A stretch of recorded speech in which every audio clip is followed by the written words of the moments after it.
If you have been keeping an eye on some gaming news recently, you have probably heard about this Unity drama nonsense.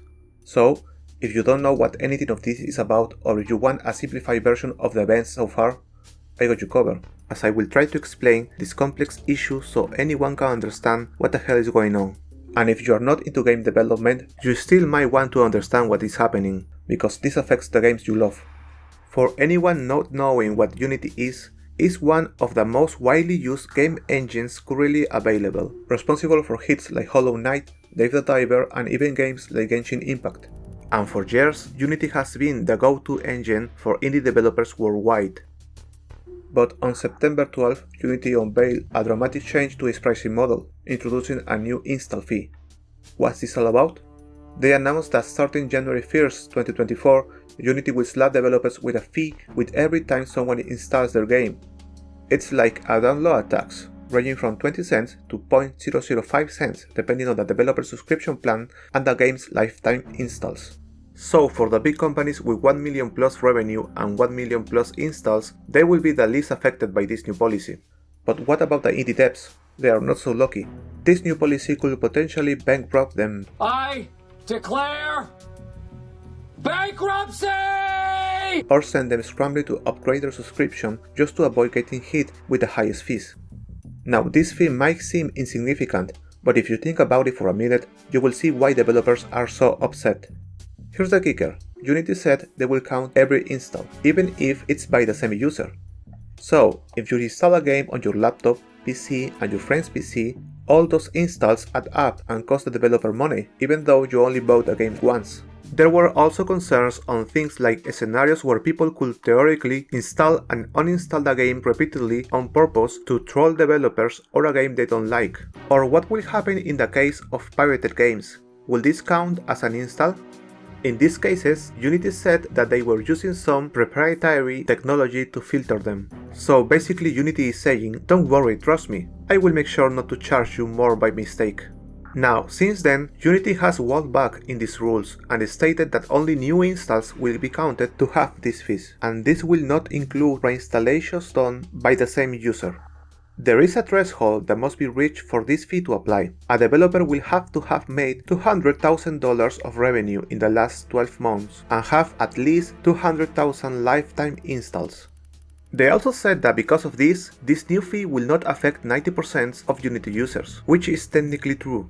But you have to take into account that at least 30 to 40% of Unity users just download the program to test it out, or to learn the program, or to make non-game related projects. And this threshold that they are talking about will of course be applied retroactively, so this will have not just an impact on games actively being developed on Unity, but also in games already released. Unity's move has indie devs across the industry fuming, and they are not shy about it. Inner Slot, developers of Among Us, made the following statement. We use Unity to make our games. This will harm not only us, but fellow game studios of all budgets and sizes. If this goes through, we will delay content and features our players actually want to port our game elsewhere, as others are also considering, but many developers won't have the time or means to do the same. Stop it, what the fuck? And Massive Monster, creators of Cult of the Lamp, wrote the following. For those who don't know, Cult of the Lamp is made in Unity.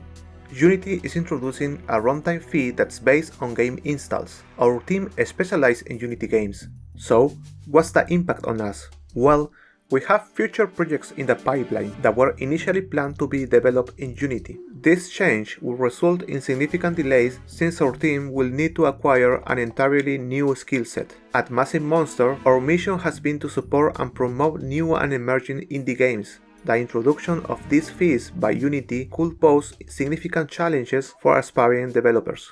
Quit being stinky, Unity. The community's outrage prompted Unity to respond on September 17 with the following. We have heard you. We apologize for the confusion and angst the runtime fee policy we announced on Tuesday caused. We are listening, talking to our team members, community, customers and partners, and will be making changes to the policy. We will share an update in a couple of days. Thank you for your honest and critical feedback. But the damage was already done. Trust was shattered, and indie devs are eyeing the exit door. Many have already started exploring alternative game engines like Unreal Engine or Godot.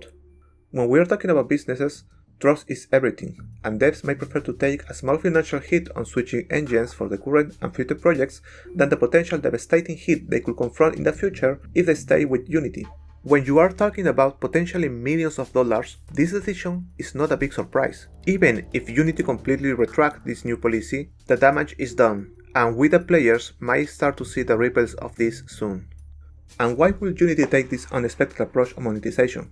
Well, people are mostly blaming this man, John Riccitiello, current CEO of Unity and ex-CEO of EA, and a man that came out of nowhere to take his place as the most hated man in the video game industry of 2023.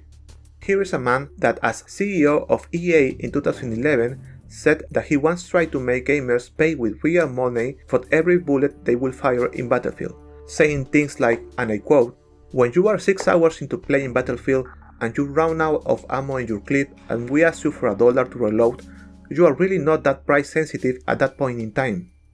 And to make matters worse for the guy, he suspiciously sold Unity stocks days prior to the new policy announcement, kinda like he knew the news would not be well received. Now, this is just a very condensed version of what all the deal is about. There are more details on what this new policy is about and how it would affect the indie developers. If you are curious about the nitty-gritty details or how this might impact your favorite games, stay tuned because we will keep you updated on this rollercoaster ride of a drama. Please don't forget to hit that like button and subscribe for more. Thank you for watching.